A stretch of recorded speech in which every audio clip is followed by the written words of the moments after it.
Okay, good. So the question I have here is, I'm going to read it just to get it all out there.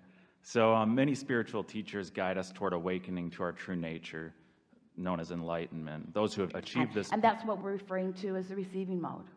Right, right. And so and enlightenment is not like a college degree where once you get it, you hang it on the wall and it's yours forevermore. It either is or it isn't in this moment. In other words, you're either allowing who you are or you're not.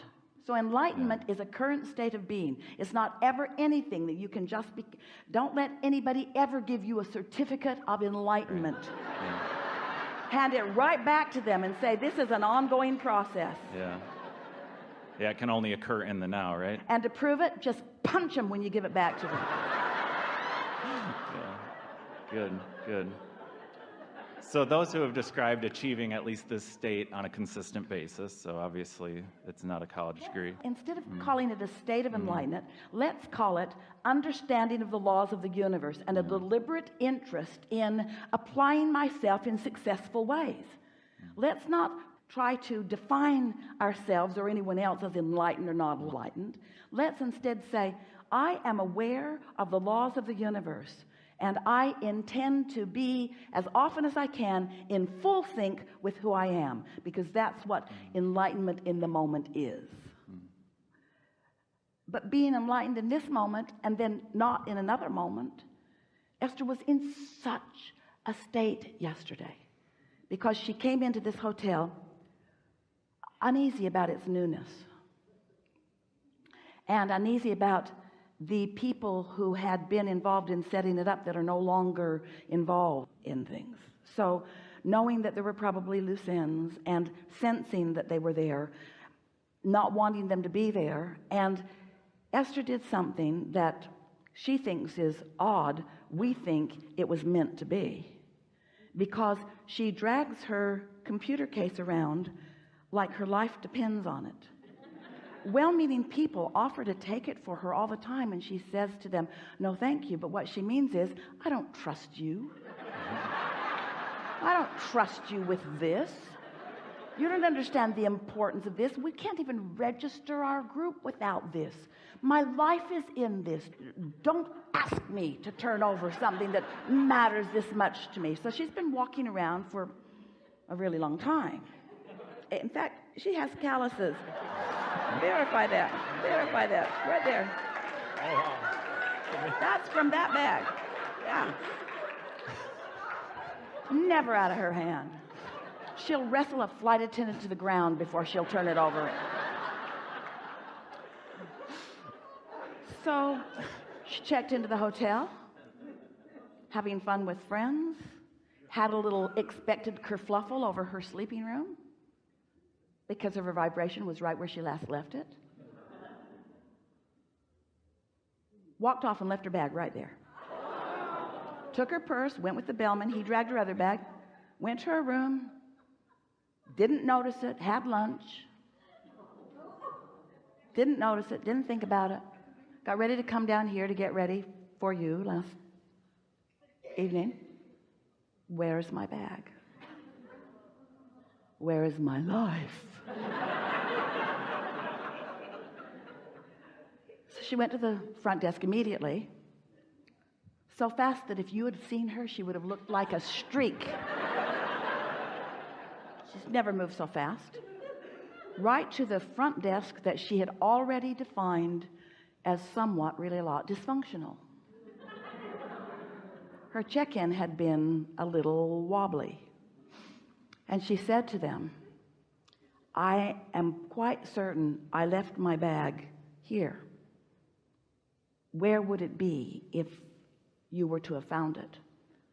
Behind this counter, or in this receptive area, or in a lost and found area? So Esther said, all right. So they looked behind the desk. They went into the other room. They were very kind to her. They called the lost and found, and her bag was not there. So she went back to her sleeping room and got out the razor blades.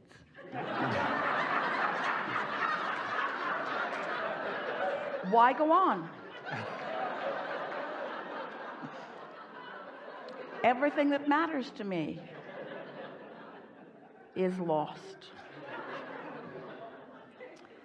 And then, even amidst all of that, she called her friend, who she has another opinion about.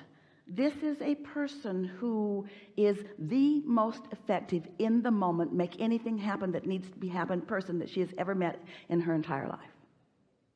She called him, and in 5 minutes he had her bag. It was there, they just couldn't find it. It was right there. There was just such a wave of panic. Esther had been spewing a mist of lost bag that was so thick. The fog was so thick. The lost bag fog was so thick that it took a very clear-minded person, not Esther, in that moment. Esther could not wear her enlightenment plaque in that moment.